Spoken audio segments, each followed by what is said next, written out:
Dobrý deň, vážení spoluobčania, priatelia, známi. Dovoľte, aby som takto v krátkosti reagoval prosím to video formátu na blog uvedený na stránke blog.sme.sk od autorky blogu pani Kataríny Strákovej. Jedná sa konkrétne o tento blog. Obecná kasa s Klenom sa nekontrolovane otvára nielen pre občanov, biankošek pre starostu a firmu na čerpanie dotácií. Veľmi pekný názov, ale plný zavádzania, klamstiev, polopravd, manipulatívnych techník a najmä osobných útokov. Čiže aby ste mali všetci rovnaké informácie, nie je to kvôli tomu, aby sa niekoho zosmiešňoval, dehonestoval, niečo podobné, ale aby ste mali všetci kompletné informácie, nielen od blogerky, ale teda aj odo mňa a mohli si na základe toho spraviť názor na tú celú situáciu, ktorá je popisovaná v tomto blogu. Takže poďme na to. Poprvé, tiché a bezvýznamné bolo obecné zastupiteľstvo, ako môžete vidieť, a ruky sa v ten deň podvíhali rýchlo a jednoducho, traja poslanci všetkým súhlasili. Nebolo tiché a bezvýznamné iba názor autorky, ale je to podľa mňa čiastočné zavádzanie, lebo ktoré zastupiteľstvo je bezvýznamné. Na každom zastupiteľstve sa rokuje o nejakých veciach, ktoré majú dosah na väčšinu obyvateľov. No a ruky sa v ten deň podvíhali rýchlo, jednoducho, tak boli aj jeden bod programu, a navyše tento program už rokovali predtým, ako spomína aj sama autorka blogu, takže išlo iba o to, že ten dotačnú schému sme skúšali z jedného dotačného fondu cez druhý dotačný fond, čiže môžeme tam mali rozprávať asi nejaké hodiny, keď to už bolo raz prerokované. No ale to treba dodať ešte, že obecné má 5 poslancov celkovo a keď sú traja, tak je obecné zastupiteľstvo uznášania schopné. Mali byť 4, ale pán poslanec Pagár sa na poslednú chvíľu ospravedlnil do zdravotných dôvodov, čo samozrejme akceptujeme. A zaujímavé je hlavne to, že pani blogerke to nevadilo, keď bolo jedno zastupiteľstvo danom VZN o užívaní verejného majetku a vtedy tam boli traja poslanci a tiež dvíhali ruky, ale to nesedí do toho konceptu blogu vyvolať senzácie a nejaký pocit v tom čítajúcom, že to je nejaká nekalá vec a tu nakde o niečo podobné. Opäť názor si na to spravte sami. Ďalší obrázok. Starosta dostal nápad v roku 2024. Hovorí, že je to pre veriaci, ktorí sú viac veriaci ako on. Toto je čisté klamstvo, som nepovedal nikdy. No a presviedča nás, že ateista starosta dostal nápad kresťana. Kde som to povedal, že som ja ateista? Toto je prvý hrubý osobný útok, nech sa to každý spraví názor sám, ale je to hrubý osobný útok, ktorý nepatrí voči nikomu. Pani Stráková, prvý osobný útok sa vám podaril a nie je to žiaľ ani posledný. No a ďalej, že čo je najhoršie na peniaze a zárobky si prídu vybavovači. Vybavovači je taký zvláštny výraz, ktorý má nábudiť niečo zlého alebo niečo takého nekalého od pani Strákovej, ale ja by som povedal, že nevybavovači, ale ľudia, ktorí to zaslúžia. To znamená od projektanta, od stavebného úradu, od toho, kto to vykonáva, do toho, kto to nakoniec celé sprocesuje až po koniec toho celého. Čo znamená, či je tam projektant, či je tam nejaký stavbár, či je tam ekonomka. To sú ľudia, ktorí si zaslúžia tie peniaze za vykonanú prácu. Takisto ako každé remeslo, ako napríklad nejaký vodič autobusu, predávačka alebo hocikto iný. Takže pojem vybavovači je pojem pani Strákovej a opäť nech si na to každý spraví názor sám. 14 hlaviček za 60 000 pre koho vlastne? No tu asi môžete vidieť ateista, starosta, takže opäť osobný útok. Ja som povedal, som nejaký ateista, aj keby som bol čokoľvek do toho. A 14 hlavičiek za 60 prekov vlastne. Opäť zavádzanie, pretože nie je tak iba 14 hlavičiek, som spomínal na zastupiteľstve, je to 14 zastavení, kde súčasťou do zastavenia bude hlavička, mobiliár, ako napríklad kôš na odpadky, alebo nejaký označník pod najbližším cieľom a tabula, kde bude rôzne informácie, bude tam nejaký QR kód na naskenovanie nejakého blízkeho okolia v rámci turistického ruchu, čiže využije to pre turistický ruch a samozrejme aj pre občanov, ktorí pôjdu vodene, starší občania, aby si mali kde oddychnúť, aby mali kde načerpať svoje sily. No a boli časy, keď ešte pani Stráková podľa zastupiteľstve, to bolo dvakrát, že sa jej páči ten projekt Sklenená cesta, veľmi dobre, ktorý kreatívec to vymyslel, potom zistil, že som vymyslel ja a už píše, že je to prázdny nápad bez zmyslu. Takže opäť spravte si názor na to sami. Unak je, že v máji 2024 súhlasom 2 poslancov, zástupcu starostu Monsmana a bývalej starostky Lautovej, bol zapojený do projektu Sklenená cesta prešlo. Prečo nepovie tí mena tých 2 poslancov? To je tak na okraj. možno na zamyslenie. A tu píše, že nie sa však čomu čudovať, chceli ho už v prvom kole. Čiže sama povie, že chceli ho už v prvom kole, takže nie sa čomu čudovať. Čakal by som, že v ďalšej časti blogu už nebude ani spomenuté, ale tu ďalej žiadna vizualizácia, žiadny presný rozpis položiek a tak ďalej a nikoho to v sále a nezaujíma. No, vážení občania, máme celý tento projekt samozrejme spracovaný tak, ako má byť, to znamená, máme stavné povolenie, k ústavnému povoleniu treba projektovú dokumentáciu, ktorá je na obecnom úrade a tam je celý položkový rozpočet, všetky výkresy, všetky položky, kde to má byť, takže opäť stačilo sa len spýtať, nie, napíše sa blog, že nič nemáme, takže je to opäť podľa môjho názoru zavádzanie. No a čo je tu ešte, že nikoho to v sále nezaujíma, ako to autorka blogu vie sa snáď imputovať do nejakej hlavy? Ak áno, tak gratulujem, ale bolo by lepšie využiť to lepšie v prospech obce, spoločnosti a ľudstva ako takého. Ďalšie paradox rozhodovania v rokoch 24-25 podaní Hammerovej. Tu môžete všimnúť si dve vety, ktoré sú zaujímavé, že aj je možné, že poslankyňa Hammerová, predsednička finančnej komisie, prišla na zastupiteľstvo a je možné, že nič nevie, nič sa nepýta a len poslušne hlasuje. Zase vycúcané z prsta informácie. A ďalšie, natíska sa tu otázka, či predsednička finančnej komisie Hammerová vôbec rozumela, o čom hlasovala. Zase, hodnotiaci úsudok na základe čoho? Nestačilo sa spýtať? Pani poslankyňa Hammerová mohla sa spýtať. Prečo to tak je? Podľa mňa je to čisté zavádzanie. A to ešte posledná veta tu, že počúvate dobre. Poslankyne Hammerovej by mal niekto trpezlivo, pomaly a najmä čo najjednoduchšie vysvetliť, že v minulosti hlasoval pre tomuto istému projektu. Čo sa chcete povedať, že pani poslankyňa je hlúpa, keď treba najjednoduchšie vysvetliť? Opäť nechám názor na to celé na vás všetkých. No a tu ešte zaujímavé, že nestojíme jej za to, aby nám povedala svoje motivácie tohto obratu. Ľudia sa treba spýtať.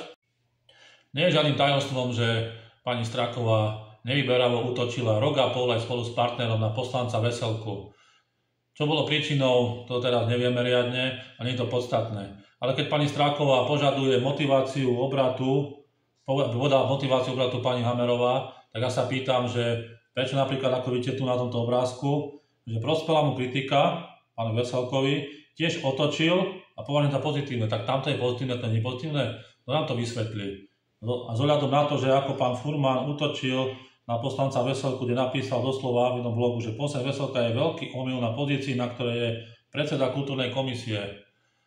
Bolo vysvetlenie na zastupiteľstve aj v tom blogu potom, že kvôli kľúčom nevedela, v akej sú situácii a tak ďalej. Kto tomu chce veriť, nech tomu verí. My ostatní, by som povedal, slovami samej autorky blogu, nestojíme za to, aby nám povedala svoje motivácie tohto obratu. Ja myslím, že áno. Ďalšie, ako vyťahnuť peniaze z obecnej kasy, uznesenie pre ministerstvo. Tu je napísané, že toto uznesenie požaduje prijať fond na podporu cestovného ruchu, sama to napísala autorka, a potom pýtam sa, pre koho podpísali biankošek. Tak ešte nie je ani vybavené, ešte nie je schválené nič, ešte nie je vybratý ani obstarávateľ, ani nikto, ani hotoviteľ a už nejaký biankošek podpisujeme. Ale to zaujímavé, lebo podobné uznesenie sme už mali, to si zase asi pani Straková nevšimla, v tom návale informácií, že tu môžete vidieť na fond na podporu športu 29. novembra 2024, môžete si to pozrieť. Je výzva napríklad žiadosti podľa príspevku, bod 4, vzor uznesenia, zabezpečenie financovania neprávnych výdavkov projektu z rozpočtu, doplniť názov. A schváľovalo sa to uznesením číslo 379D 2024.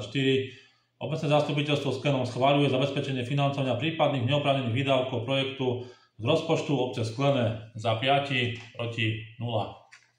A tu máme fond na podporu cestovného ruchu. Keď sme sa chceli zapojiť do toho projektu tých 14 zastavení Sklená cesta, tak toto bolo odporúčaný vzor, text uznesenia obecného alebo mestského zastupiteľstva. A tu je bod, zase prečítame si, zabezpečenie financovania prípadných neoprávnených výdavkov projektu z rozpočtu. Čiže správte na to názor sami, či je to náš vymysel, alebo je to požiadavka na žiadosť o nenávratný finančný príspevok z fondu na podporu cestovného ruchu. Smutná bodka ďalšie, že odkáže obecnú kasu netreba otvárať pre rozpadávajúca obecný dom a tak ďalej. Nie, obecná kasa sa podľa nich neotvára ani pre rodinu, kde chýba matka či otec, ani pre tú, ktorej nie je doma a tak ďalej. Čo to je podľa mňa citové vydieranie. Keď budeme pri tom, tak toto spomenula napríklad koryta potokov čistil SVP v mesiaci august až október. Bol to v strede obce, na ďalších miestach bude sa pokračovať ďalej. Pár tým oslovili SPU, Slovenskú poľnohospodárskú univerzitu, škola či škôlka, to máme schválený projekt, aj peniaze, musíme dokončiť verejné obstarávanie. Pod obecný úrad máme spravený projekt a máme podaný modernizačný fond, čakáme na vyhlásenie, na ukončenie výzvy. Obecný dom, odvodne obecného domu, tam sa už 3 zastupiteľstva asi dohadujeme o tom, či na to trvá projekt alebo nie. Ja stále trvá projekt, dávam za pravdu.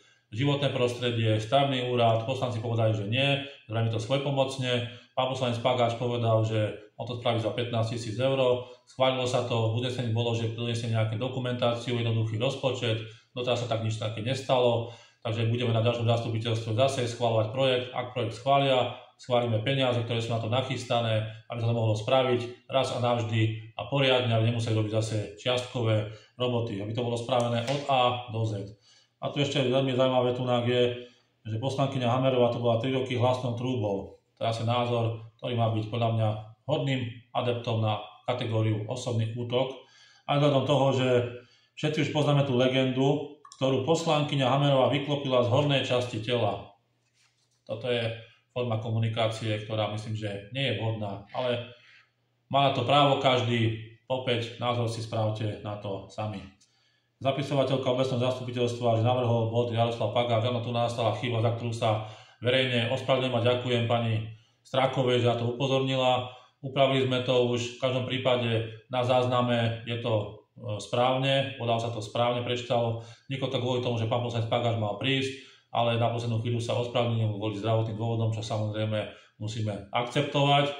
A uznesenie navrhuje úradnička obce, respektíve zapisovateľka, ale uznesenia navrhuje, schváľujú ich poslanci, že môžu si oni upraviť tie uznesenia a môžu ich aj navrhnúť. Čo sa týka uznesení, poslanci majú to právo a boli 2 zastupiteľstva, kde poslanci doplňovali bod programu.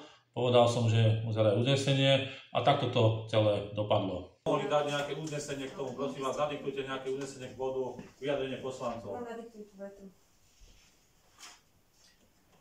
Kde to máš tu? Nadiktujte, prosím vás, to uznesenie, to môžeme napísať a môžeme o tom hlasovať. No, tu je doplnenie alebo zmena vety. Rozhodovanie o pridelení. Nie, máme 5. program, vyjadrenie poslancov, komisie zastúpenia. Ale to sa pravidlo. Takže k tomu bodu potrebné k tomu bodu. nadiktovať uznesenie, poprosíme. Rozhodovanie o pridelení užívania a parkovania Nie. Počkaj, tomu, čo ste sa vyjadrovali vy, že Máme 5. bod. no, že veríte asi na vedu. Máte niečo. Podajte, že nadiktujete nám uznesenie, keď som povedal, že nemáme uznesenie k tomu. Čiže 5. bod je, pani Šedá, Vyjadrenie členov predsedov komisí. Dobre, uznesenie. Nadiktujte, prosím, podajte, nadiktujete. Ako uznesenie? No, uznesenie schvaľuje sa, k každom bodu sa schvaľuje uznesenie. Beriete na vedomie tieto veci. No, ja mám niečo. Ja mám Vy tiež ste pripravené. súhlasili. Tak dajte, pani. Mohli ste vidieť, ako dopadlo, keď navrhovali uznesenia poslanci. Opäť názor si na to správte sami. Tunak prokurátor napadol, zrušil uznesenie, ďalej že zrušil konca roka 2022 pani Lahutovej. Prokurátor nič nezrušil, prokurátor dal protest a poslanci obecného súdu sa mohli buď vyhovieť protestu a zrušiť ten protest poslanci, alebo nevyhovieť a ísť na Najvyšší správny súd Banskej Bystrice. Niečo podobné zažilo obec Mošovce, kde poslanci nesúhlasili s týmto protestom, išli na Najvyšší správny súd, tam ten proces vyhrali, takže my sme takisto neporušili zákon, ale za taký malý detail, že za službu advokáta zaplatili 10 000 eur.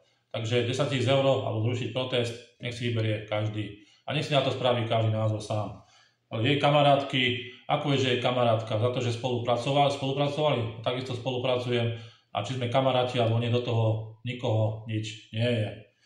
Ďalej, že napriek vlastnému šafareniu, ktoré sa nejako nepotvrdilo, a faktu, že dávajú zarobiť vybavovačom, vyberá starosta poplatky za užívanie zeme. Zeme teda patrí nám, za to, že obyvateľia dýchajú, existujú, že chcú normálne žiť, nech kto chce, ako chce, ale zem patrí nám všetkým, samozrejme, verejné priestranstvo je verejné priestranstvo a sú nejaké pravidlá.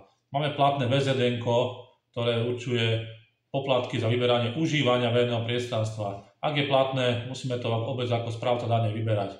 Ak to zozvú sa poslanci, že nechcú VZN žiadne, respektíve budú nulové sadzby, budeme sa vyberať nič, takže nie je to na mne, ale je to na poslancoch obecného zastupiteľstva. No a prečo to vlastne celé to VZN vzniklo, si môžete pozrieť teraz v tomto krátkom videu. My sme sa k tomu stretli, to je zmena z dola, ja som to s nimi prerokovala, je to jednoduchá zmena, že budú poslanci hlasovať. A prečo a komu vlastne ten pozemok sa dá, keď náhodou bude nejaká sporná situácia, to zase môžete vidieť v tomto videu. Schválite komu rozhodnete, to mi povedzte. Počkajte, páni poslanci, verejnosť, počkajte chvíľočku, prosím vás. Nikomu. Prosím vás, Nikomu. prosím vás, počkajte. Máme teda 5. bod teraz momentálne. Názor si správte sami. Faktúry sú fakty.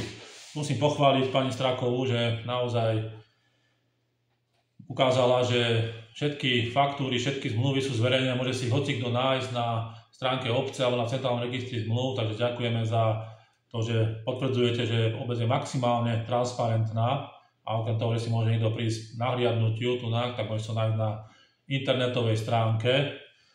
No a tu k tým počítačom, čo je napísané, že matrika, dotácia z úradu práce, potrebovali sme počítač, nakoľko nám 2 počítače naraz spadli po inštalovaní systému, ktorý bol z dátového centru obcí a miest a bol tomu jeden úrad zavretý. Táto informácia bola aj verejne prezentovaná na mojej sociálnej sieti, ktorú určite videla aj autorka blogu, ale opäť tam dala tvrdenia, že príkladu na aké položky sa čo pomíňalo a podobné veci. No nech si na to spraví každý názor opäť sám. Ešte dovetok, že tam oslovili viacero firiem a súmerne najlepšiu cenu mal pán Lukáš Lichtner. Takže ak niekto vie lepšiu cenu a v budúcnosti potrebovať, nech sa prihlási na obecnom úrade, sa zaoberá počítačmi, niečím podobným technikou. Keď potrebovať služby, môžeme ho kľudne osloviť. Ak bude na lepšej cene, môže robiť tieto služby aj ten uchádzač, ktorý vie robiť lepšie tie služby.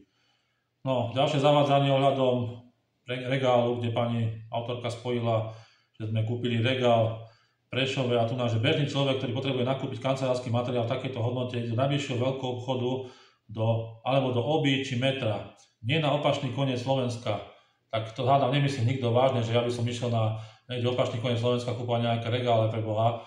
Realita je taká, že potrebujeme regále, našli sme na internete najlepšiu cenu, súverne najlepšiu cenu a mne jedno, či tá firma sídli v Prešove, Poprade, Giraltovciach alebo v Bratislave, prišiel to kuriérom a obec zaplatila faktúru, ktorá je radne zverejnená, takže toto asi k tomuto. No a tu môžete vidieť sami ešte, že PC plus matrika, PC matrika plus dotácia. No dotácie buď minieme, neminieme. Ak dotácie neminieme, tak to musíme platiť z rozpočtu a to bola úplná hlúposť podľa mňa. Že každý rozumný človek to pochopí, keď dotáciu nevyužijete, tak to musíte vrátiť. A tu náš z úradu práce mimo našich pracovníkov sa týka počítačov. Ako vie pani, že mimo našich pracovníkov vedela zmluvu? Zmluva je zverejná, môže si ju pozrieť, na čo boli zamestnaní tí pracovníci cez úrad práce, na čo bola ich pracovná náplň. Takže ide opäť o, bohužiaľ, zavádzanie. Predposledný obrázok, pódium, že stále sa dáva priestor a slovo svojím, kým tým neposlušným neustále prerušuje napomína, môžete si pozrieť sami posledné zastupiteľstvo, najmä to tretie zastupiteľstvo dozadu. Koľko času, vyše 3,5 hodiny má, koľko z toho času som nedal slovo tým neposlušným, alebo teda najmä pani autorke tohoto blogu. Koľko času rozprávala ona, a keď som napomínal a prečo, či to nebolo náhodou kvôli tomu, že rozprávali viacerých naraz, alebo že sa odchyľovali od prerokovanej téme z tej bodu programu. Opäť naozaj na to správte sami. A ešte tu na posledné, že bez mnutia oka už tam dáva na nejaké pódium aj poslankyňu Hamerovú. To už je na nej nejaké pódium dáva, na nej na pódium aké chce. Moje jediné pódium je obec Sklené. Aby sa robilo pre obec Sklené, aby sa zlepšoval život občanov, aby sa tu zlepšovali služby, aby sa cítili lepšie, aby sme mali úspornejšiu prevádzku, aby boli projekty, ktoré sú začaté, dokončené a nejaké pódium ostatné ma absolútne nezaujíma. Posledná vec, čo tu nám je, obecný úrad Sklené, zase chyba, ktorá sa stala, nemá ako je to možné, nikto doteraz neprišiel, tak ďakujeme za upozornenie. že áno, má tam byť obecný úrad bez jedného dlžňa, to je samozrejme chyba, takto už sa ešte zodplavňujeme, napravíme to, no ale keď pani Straková píše o nejakej gramatike, alebo ako to má, že s tónom, ktorý spoznáte okamžite tónom, ktorý sa ozýva vždy, keď sa odvážite nesúhlasiť, tak by som čakal, že minimálne človek, ktorý je takto poukazuje na takéto hlúpe chyby, bude lepší, minimálne rovnaký teda. Ja tam nie som v gramatike najlepší, to všetci vedia, snažím sa v tom lepšiť. No ale poďte na tento obrázok, že tu je Gábor Stýl z Čadce a tu je Gábor Stýl z Čadce. Stane sa. A tu je bývalej starostke Lahutovej a tu je Lahutovej. Takže treba sa najprv pozrieť na seba a potom hodnotiť druhých. Ďakujem pekne všetkým, ktorí dopadli toto video. Ešte to teraz zhrnul tak, že nič nekal sa tu nedialo, ako ste mohli vidieť. Tie uznesenia, ktoré boli na základe toho, že to vyžadoval Fond na podporu cestovného ruchu. Tento projekt sme mali už zapojení boli do Interregu, zvýšili svoje šance na zábor tohto projektu ešte raz. Nejedná sa iba o 14 lavičiek, ak sa tu podsúva, je to 14 zastavení plus jeden altánok v strede obce. Bude to nielen pre nejakých veriacich, ale bude to pre všetkých ľudí, bude to samozrejme aj pre turistov, aby navštívili našu obec, aby to trošku spoznali, ale samozrejme takisto aj pre obyčajných ľudí, ktorí tu bývajú a pôjdu na prechádzku, môžu sa zastaviť na chvíľočku, oddychnúť a môže byť radi, že sa niečo v obci vybuduje, čo skrášli našu obec. Nazvať niekoho ateistom alebo podobné osobné útoky z hornej časti tela vyprodukované a podobne, to nepomáha žiadnej vecnej diskusii, takže prosím pani Stráková, v budúcich vlogoch sa k tomu skúste vyvarovať, skúste písať fakty a možno sa dostaneme k nejakému zlepšeniu, respektíve budeme môcť komunikovať na nejaké normálnych komunikačných schopností, nie na toho, že chcete niekoho zosmiešňovať, dehonestovať alebo osobne do neho útočiť. Nikomu to nepomáha, myslím, to nikoho normálneho ani nezaujíma. Ďakujem pekne ešte raz a pekný deň.